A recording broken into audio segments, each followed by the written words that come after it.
I first played Silent Hill 2 in 2020, and like so many others, I very quickly fell in love. James's odyssey into his own guilty conscience was everything I felt was missing from games like Resident Evil. I love the re-games, but at their core, they're campy B-movie horror flicks, where the premise is usually you going around shooting zombies infected with a virus that was made in a lab. Although to its credit, underneath all its Romero-style cheese are some pretty interesting themes like corporate greed and commentary on the US military-industrial complex. A little bit undermined when you blow up the baddies with an epic rocket launcher, but the reading is still there all the same. Comparatively, Silent Hill 2 takes place in a literal waking nightmare and is a battle against your own psyche with more internal themes like guilt, trauma, and personal responsibility. Themes that really elevate the presentation of horror in Silent Hill. Its characters go on profound journeys in their attempts to face up to the things that have haunted their lives. James attempts to come to terms with killing his wife. I just couldn't watch you suffer. Angela Orozco comes to a head with sexual abuse she suffered as a child. You see it too. For me, it's always like this. And Eddie becomes increasingly deranged as he sinks further into depression brought on by childhood bullying. Fat ass, you're nothing but a waste of skin! You're so ugly, even your mama don't love you! Fun fact, Eddie is James's second real-life murder after his wife. Their demons come manifest in Silent Hill, and this is what the series has come to embody for a lot of people, and what I thought was the main exercise of the franchise. So, I beat 2 and dove straight into 3, excited to see what was in store for Heather and what secrets she might hold. And if you've played it, you'll know that it takes a bit of a different turn. Looks like God didn't make it. See, the series' third installment is much less about Heather's personal demons, and more about her going to Silent Hill to avenge the death of her father, Harry Mason, at the hands of a religious cult called the Order after he got in the way of their plans to use Alessa, who is Heather's other half, now reincarnated wholly into Heather, to summon their god into reality in the hopes of bringing out a so-called paradise. So I guess this is my fault for not playing the first game first, but I thought these games were about overcoming the trauma of killing your wife. Suddenly I'm trying to stop the devil from being birthed into the world anew. So not quite the psyche-breaking romp that the second game was. We're dealing with classically evil stuff here. The Order are a child-sacrificing religious cult who worship deities called Metatron and Valtiel, and who walk around in long black robes saying things like, They have come to witness the beginning. The rebirth of paradise, despoiled by mankind. 3 is obviously a direct sequel to 1 in which Harry Mason first stops the Order from completing their summoning ritual while trying to rescue his missing daughter Cheryl, who goes on to be Heather. So the roots of the series lay in the religious cult horror too. My first instinct was that 2 is the outlier and that its cult status over the years is what led to future installments drawing more of a focus to exploring guilty consciences, but this was a superficial observation as these elements are deeply embedded into the series already, even if they're not as loud as they are in the second game. And I really don't want to demerit 1 and 3 or suggest that because their stories lie in the more generic trappings of what horror can offer, they're of less value. 1 gives us the tone of Silent Hill, setting the precedents for things to come, and 3 gives us my favourite quote in the entire series. Monsters? They look like monsters to you? Oh no. Don't worry. It's just a joke. What I'm trying to articulate here is that these games are psychological, more so than at first glance, even if a more traditional mode of horror takes centre stage.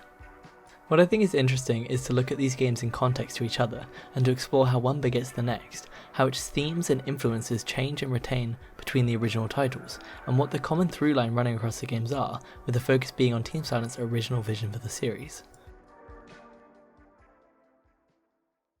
One of the primary aims of Silent Hill 1 was to explore a fear of the unknown and a fear of the dark, spurred on by the childhood fears of the game's director, Keiichiro Toyama. According to Toyama, he also felt approaching fear from this angle would help set the game apart from Resident Evil. Old interviews also tell us that part of this exploration was a technical endeavour too. The team went to great lengths to show darkness on screen. At one time, the first game was also supposed to be an adaptation of Stephen King novella called The Mist, but the idea was scrapped after they had trouble getting the ball rolling with King's team. The novel features a father and his son trapped in a grocery store after a thick fog descends on a town in Maine, filled with unknown creatures and beasts lurking within. The novel also explores the answers we seek in the face of the unknown, with numerous of the characters stuck in the grocery store turning to religious fanaticism in search of a way to understand what has befallen them. I imagine this is where a lot of the inspiration for a religious cult pulling the strings of Silent Hill comes from.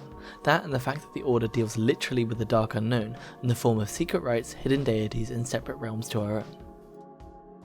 The 1995. This lies in Alessa, a girl that Harry keeps seeing all over Silent Hill and the reason he crashed his car while visiting the town in the first place. Alessa is the daughter of the game's main antagonist, Dahlia Gillespie, and has arguably suffered more than anyone in the entire series. As a child, she was bullied in school, and at home she was abused and manipulated by her mother, who forced Order doctrine onto her. The abuse seemed to escalate once it was revealed that Alessa had psychic abilities. Alessa's mistreatment culminated in suffering from severe burns after Dahlia tried to use her as a surrogate mother in her ritual to rebirth God. During the ritual, a part of her soul separated, a child that Harry and his wife would discover and adopt. After the fire, Alessa was kept alive secretly in the Alchemilla Hospital basement, where she was tended to by Dr. Kaufman and Lisa Garland, and also tortured by Dahlia, in the hopes that she would summon the part of her that was missing back to Silent Hill. The part of her that Harry and his wife had adopted and named Cheryl. Quick side note, the first game is surprisingly involved considering it's a PS1 game that was developed by Konami to cash in on the success horror games were having in the late 90s. Anyway, therein lies the first link to what the series would go on to champion. Everything about the Silent Hill Harry explores tells us that it's Alessa's nightmare that we're in, from the locations to the enemies. In the streets, Harry fights rabid dogs, in the school he fights small childlike monsters, and in the hospital he's attacked by puppet nurses and puppet doctors, all things Alessa is frightened of. There's a giant moth boss and numerous insects bearing resemblance to the collection of critters pinned in Alessa's room in Nowhere, the game's final section. And before that, the game takes us to settings and locations that were instances of trauma and strife for Alessa, like school, the hospital, and Dahlia's secret church, culminating in Nowhere. Here we get to see Alessa's room for the first time and hear her memories. Oh, but Mommy, I just want to be with you. Just two of us. Please understand. The ending of the game sees Dahlia finally completing her ritual with the fused Alessa/Cheryl. With the devil spawned in, it's up to Harry to tank 1,000,000 lightning bolts while blasting it in the face with his shotgun. By the end of the game, you've thwarted the cult's attempts at bringing about a potentially world-destroying god, and been given a new Alessa-Cheryl hybrid baby to look after. So at first glance, Silent Hill 1 looks like it's just about a cult, and trying to save your missing daughter. But under the surface, there's a lot more going on. It's not just Alessa who has an introspective storyline running through it too. Lisa Garland's harrowing acceptance of her sins and her fate feels like it paves the way for the side characters in Silent Hill 2. Please. Harry?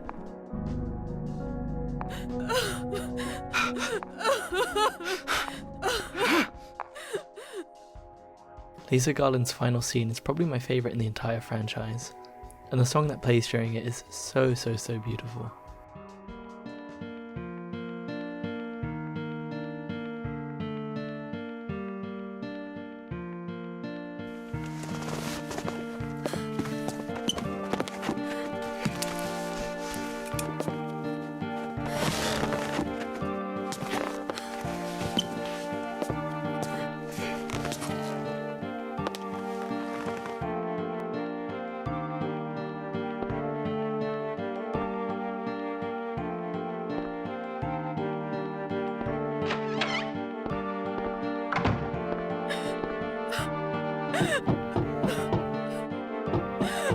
Lisa? As I was editing this video, I saw a YouTube comment that pointed out just how much Lisa Garland actually links the themes of the games together. A prequel comic from 2006 called Cage of Cradle tells us that Lisa is dead before the events of the game begin. Full details on the comic are hazy because they were released for cell phones, but from what little there is online, in the comic, Lisa's boyfriend shows up to save her from the Order, but sadly both succumb to Valtiel.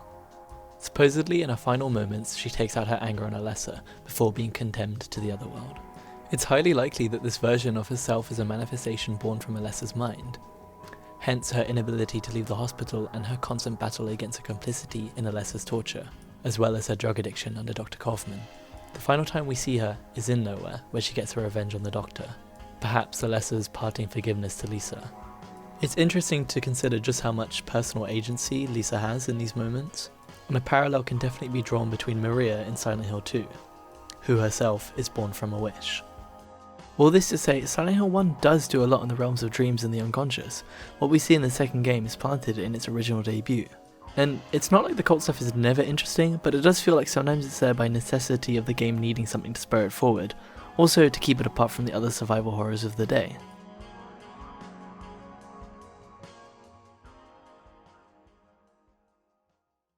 Two years later, and the cult storyline is almost entirely ditched. It's clear they were riding high after the success of the first game. The team's ability was proven, and now they had the freedom and the resources to dive into everything that stood out in the first game. Pretty much every single element that made Harry's foray into horror so exciting and fresh is back in the squeakquel.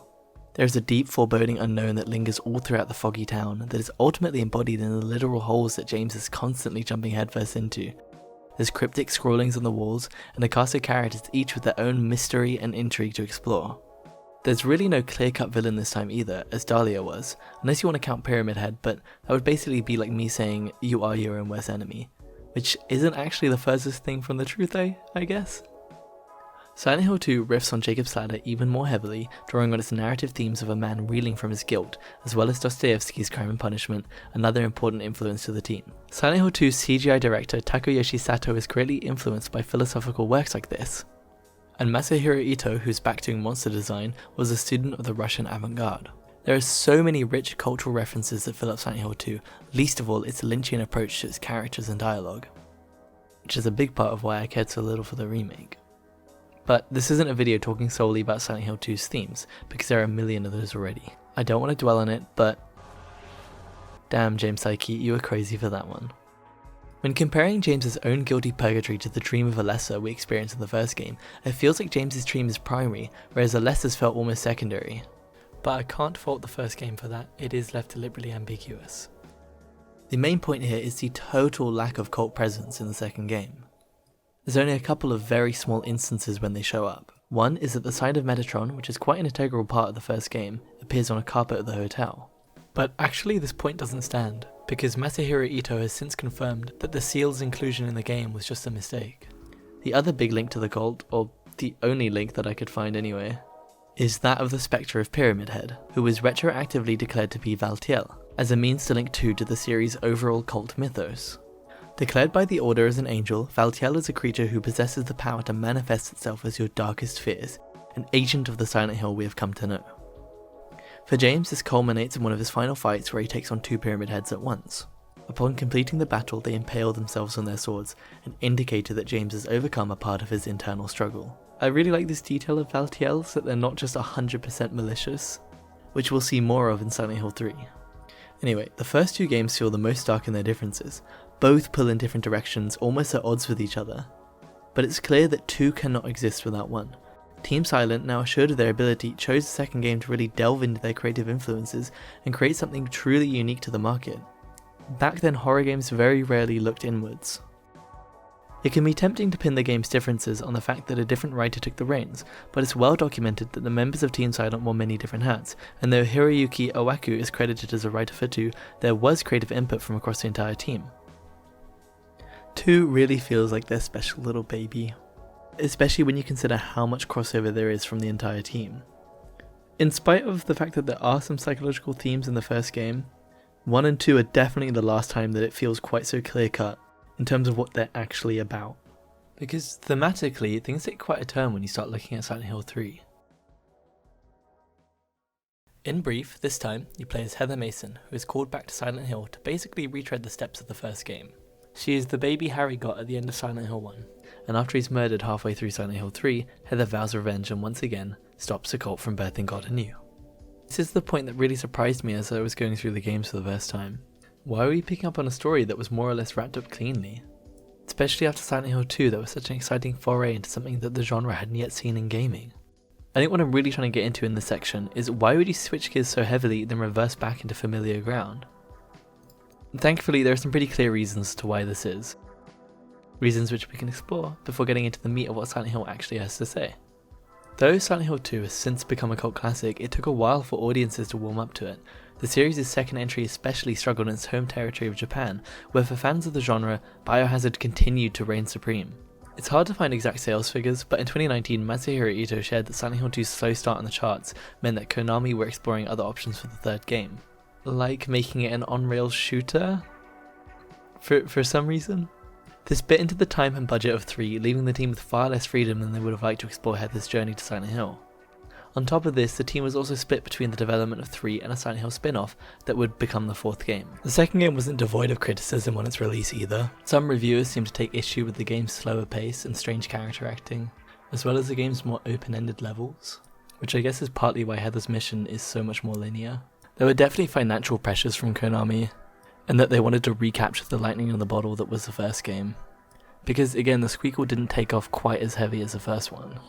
I don't know how I keep finding myself talking about Silent Hill 2, especially in the Silent Hill 3 section. Anyway, the point of this is to say that though it seems like the team were returning to tradition, or I guess the safety of the first game, this isn't to say that Silent Hill 3 is without any depth or nuance. As a whole, the team managed to achieve some great things with its entry into the series. Things that made me wonder why I even posited the question in the title in the first place. There isn't a binary to these games, as we're slowly piecing together.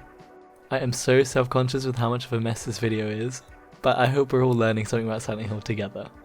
So, although we're back to a town whose roots lay overtly in an insidious cult, things are different this time. Don't forget, I played all of these out of order, but having since played the first game, I appreciate returning to the religious story that Harry started, and getting to see how the cult he defeated has grown and changed in the 17 years that have passed since he escaped with Heather. For one, the cult has now deified Alessa as the Holy Mother of God, and also the Holy Daughter of God, ironic given the abuse suffered at their hand. Also, the order is now diminished, and is survived by Claudia Wolf, a former classmate of Alessa's, who, in contrast to Alessa's maternal abuse, faced hardship from her zealot father, Leonard Wolf. Claudia as the game's antagonist creates a much more interesting foray into Silent Hill's religious background. Parallels can be drawn between Claudia and Alessa, whose experiences with the order shape them differently. She feels a lot more nuanced than Dahlia, who is a more plainly evil religious nutjob. There's also Vincent, a priest for the order who represents the more material side of the cult, much like Kaufman and Lisa did in the first game. I actually forgot to mention when I was talking about the first one that there's this whole, drugs plot in Silent Hill 1 that kind of links the rational with the irrational. It was kind of like a very Twin Peaksy intrigue building, I guess, and Dr. Kaufman was at the center of it. Anyway, that's all gone now, but we are left with Vincent, who is greedy, cowardly, and manipulative, and seems to want god-summoning crazies like Claudia out of the picture so he can continue using the gains of the church for his own need. I know about the pleasures of this world. And I want to find my happiness while I'm still here. The Order is certainly one of the primary textures of Silent Hill 3. But as with 1, it's not this clear-cut story about religious crazies. In spite of a tighter budget, Konami breathing down their neck, and the fact that they were working on Silent Hill 4 alongside 3, Team Silent managed to explore something quite profound with the third game. In a bold step out of its comfort zone, you play as a teenage girl, which in itself brings all kinds of worries and fears to the nightmare. Now the door is open to themes like bodily autonomy and female agency. These threads shine clear when you look at Claudia, who tries to literally force impregnate Heather with God through hate before deciding to do it herself. Heather is also stalked by a private detective at the start of the game, which prompts her to flee out of a window in the mall. At home, Heather has a stun gun, yes, likely Harry's paranoia for the Order catching up to them. But you can't help but read into a sense of danger and the personal agency Heather must take to keep herself safe. I mean, the bad guys are literally after her uterus. Running with this, at first glance I thought a lot of the enemies in 3 were scary for scary's sake. But when considered against Heather and even Claudia, the game's themes shine even more. The numb body is malformed and tadpole-like, and the pendulum can't help but evoke penetrative imagery. Some videos I saw linked this enemy more to Heather's sort of dual state, being both Alessa and Cheryl. But I mean, also that's a penis. That's a dick. Anyway, there's a lot to say here, but I'll just be paraphrasing Eurothug 4000 and Tango Mushi's videos on the topic, so please just go and give those a watch for a more detailed exploration. I found them incredibly insightful as I was doing my research for this video. Heather's battle is also one against herself. Let's not forget that she is Alessa.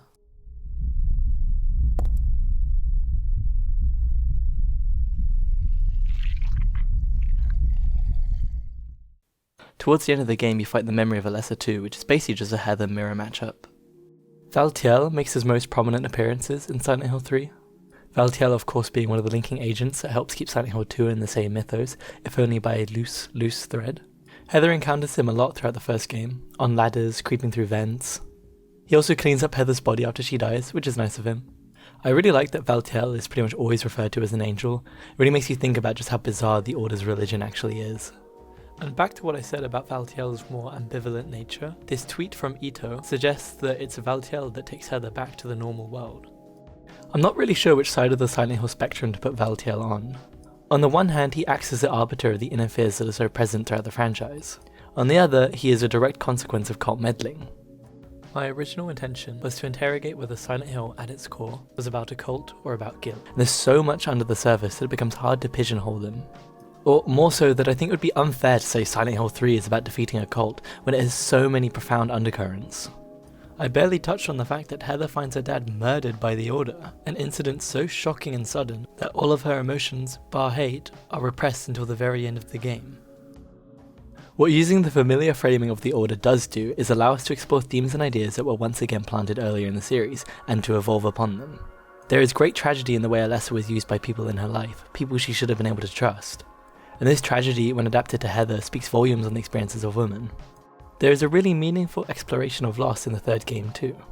The loss of self for Alessa and Cheryl, the loss of innocence, Claudia and Alessa's horrific childhood, and to some extent for Heather too, who's had to be on guard her whole life. And also the loss of those you love, the death of Harry and Detective Cartland's son.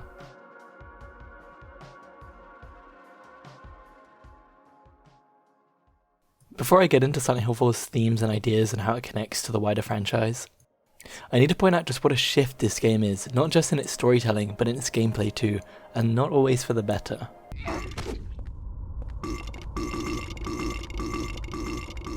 Silent Hill 4 presented a different style of gameplay versus the rest of the series. Partly as a breath of fresh air, but also to appeal to a wider market of gamers, ones that preferred something a bit more action heavy. Gone is the emphasis on puzzle-based exploration in a somewhat interconnected world. Silent Hill 4 is level-based with a central hub, the titular room, which you return for saving and story tidbits. There's a greater focus on combat, some enemies respawn, some weapons break, and levels are haunted by actual unkillable ghosts. The ghosting is interesting as it's one of the first times you fight something using a separate but all the same traditional modus of horror.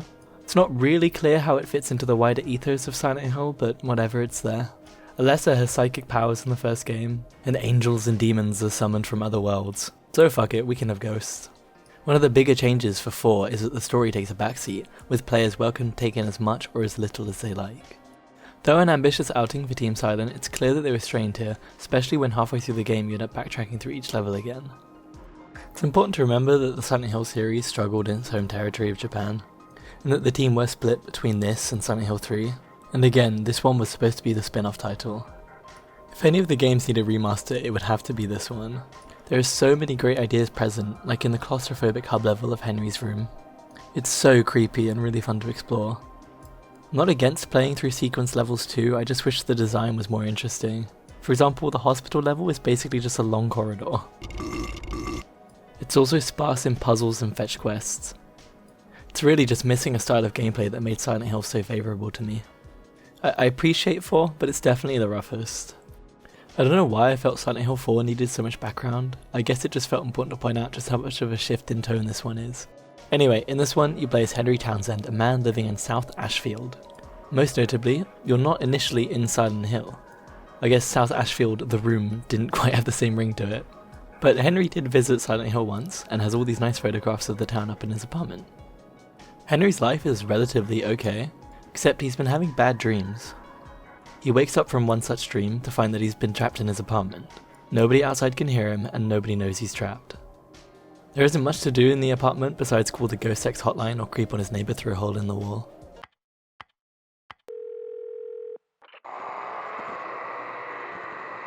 There is also a massive ominous hole in the bathroom. And you know what Silent Hill protagonists can't get enough of? Going through said holes. Once Henry gets out on the other side, he finds that it's adorned with the Halo of the Sun, the Order's very own calling card, and one that is all over the third game. So what does Silent Hill 4 actually have to say?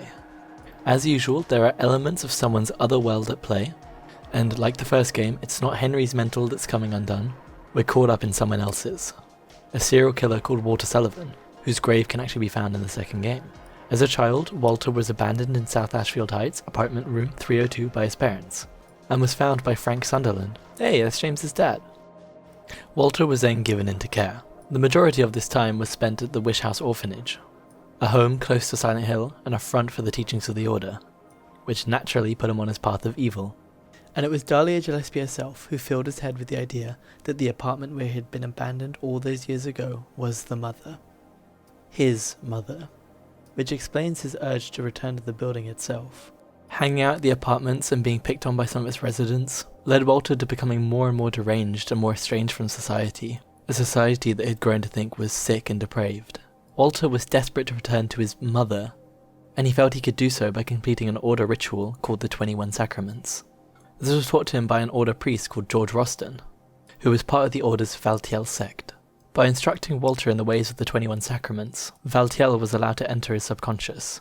This is likely the source of a lot of Walter's supernatural abilities, and perhaps why the other world seems to spin out so far away from Silent Hill. The 21 Sacraments are, in essence, cutting out people's hearts, with the ultimate aim being the mother reborn and the nation of sin redeemed. I find it quite funny how little Henry has to do with the actual plot of the game. He's only there by the unfortunate coincidence that his apartment happens to be the one that Walter was abandoned in. The only thing Henry is personally haunted by is the trash he forgot to take out before he woke up to 7 million padlocks on his door.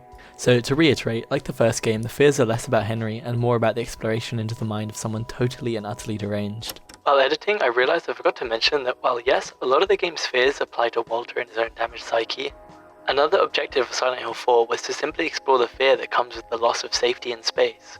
The horror genre is well known for its safe rooms, and Silent Hill 4 works to subvert the sanctuary of the safe/save room. Henry, as Walter was, is denied his safety, and the apartment begins to be haunted halfway through the game.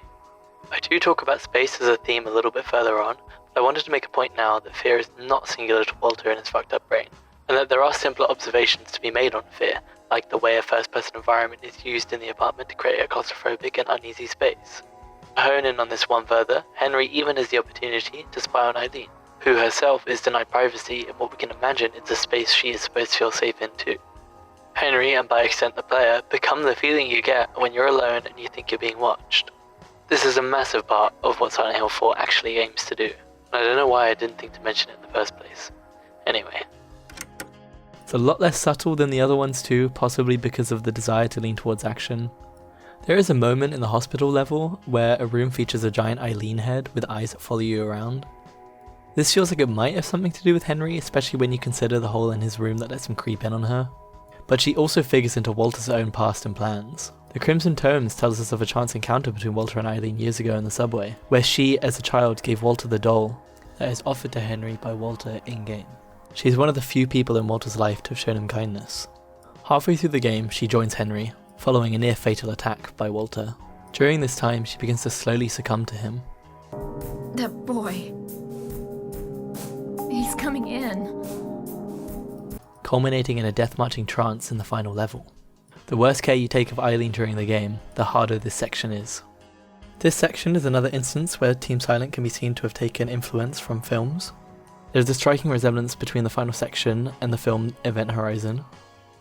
The 2000 film The Cell also seems to have had an influential role in the development of Silent Hill 4. The film follows an FBI agent and a care worker who have to enter the mind of a schizophrenic serial killer in the hopes of solving a missing persons case before time runs out. Much like how the levels of Silent Hill 4 have you going through Walter's mind palace, with each level completed presenting a further descent into Walter's madness. Okay, I guess we should focus in on the Order a little bit, because they are by and large responsible for the path that Walter finds himself on, to the point that their teachings are an instrumental part of the bloodshed he has caused during his time as a serial killer. God, that makes it sound like a casual profession, doesn't it? His time as a serial killer. Anyway, the Wish House Orphanage in the Forest World and the Panopticon in the Water Prison World are the closest you get to the Order, outside of lore drops you get from the letters that keep appearing in your apartment. The Water Prison is really interesting. You get the impression that it's an isolated tower in the middle of an ocean. And the game tells us that this is a real place that the Order used in its schemes. Interesting that they're organised enough for a Panopticon, but no infrastructure is in place for when your leader is killed. Also, why do we literally never see another member of the cult outside of like Dahlia, Claudia and Vincent? I digress. Where the Panopticon actually is, I don't know, maybe I missed this, but hey, that fog that rolls in from Toluca Lake is supposed to be pretty thick. So for me, the fourth game keeps in theme with the rest of the series in terms of using the cult to drive its story forward. It's almost always used as a means to an end, something to defeat. And of course there are psychological elements at play too. What I do love about Silent Hill 4 is the new ground they decide to tread, which is how a space can become a conduit for evil, how memories can linger and manifest from the very walls you grew up in. Obviously the game is an extreme example of the trauma of space, and is influenced by angels and ghosts running around. But I do think this is a very insightful look into the staining power of memory. And to sort of connect it to the wider context of Silent Hill, this space isn't just South Ashfield Heights. Evil in Silent Hill is a disease that has long festered and is made worse by the actions of those who gravitate towards it. Yes, Walter has a direct connection to the apartment and the town, but Henry brings a piece of Silent Hill in with him in the form of photographs that adorn the apartment, images that Henry finds increasingly unsettling as the game progresses. I feel like 4 actually answers a lot of questions on what Silent Hill is actually about. Years of cults, death and murder have left an indelible mark on the town, and the hatred, guilt and regret felt by those whose paths cross with Silent Hill reflects back. Stare into the abyss and you'll find it looking back. Okay, I've talked about a lot of stuff here and ended up with a bigger retrospective on the series than I'd intended.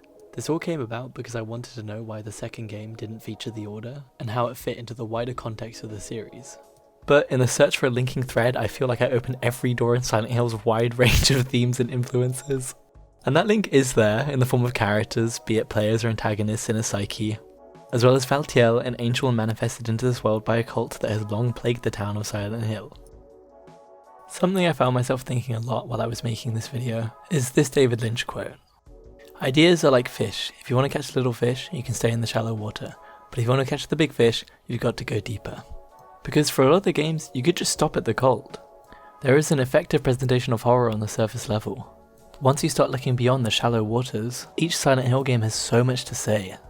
The introspective depths of Silent Hill 2 are never quite reached again. But the sea that is Silent Hill is deep and varied. For the most part, there is a consistent tone and ethos in spite of how varied the actual dressing or content can be.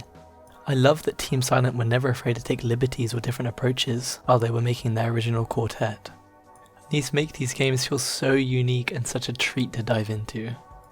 So to really finalize my point, there is a town and there is a cult, but the real horror is always what lies underneath. Okay, wait, I actually have one more thing to say. There's so much I've touched on in this video, and there's one idea I keep coming back to. Beyond all the textures of cults and consciences, holes and rebirth come up time and time again. This isn't going to solve the question of what is Silent Hill actually about, but hey, it's definitely another fish in the river. Okay, Harry is in Silent Hill to find Cheryl, who is returned to Alessa to become whole. Alessa is then used to birth in a god, and finally she's reborn anew, into Heather. When James comes to Silent Hill, it's to repair the hole in his heart and conscience, left from the mercy killing of his wife, or to be more precise, to face up to the hole he has filled in the hopes that it would suppress his guilt. I neglected to talk about Maria in depth in the video, but she is a manifestation of Mary, and is, in a sense, a rebirth. Maria is an image that James will ultimately succumb to, or use to reconcile with Mary. And of course James is always literally jumping into holes too, as he descends further and further into his subconscious. There's also a sexual parallel, evident in the sexually extroverted nature of Maria. Then, in Silent Hill 3, we return to pure rebirth as Claudia seeks to use Heather to fulfill the plan set in motion in the first game. And given that so much of 3 revolves around woman and birth, the presence of holes in its imagery makes sense. And then finally, in Silent Hill 4, Henry must willingly traverse through a hole in his bathroom every time he wants to exit the apartment. On the one hand, he's diving into the unknown as every Silent Hill protagonist has done before him. But these are also holes into Walter's head, a pathway born of the very walls that Walter has become one with. I forgot to mention that his body was hidden in room 302 the whole time. And of course Walter's ultimate mission, to see the mother reborn. So there you have it, that is my final word, my final thread. Now I rest. Thank you for watching and listening. This has been such a rambly mess and I'm so glad it's finally done. But I had a lot of fun making this and I hope we all feel we've come away a little bit more learned about Silent Hill.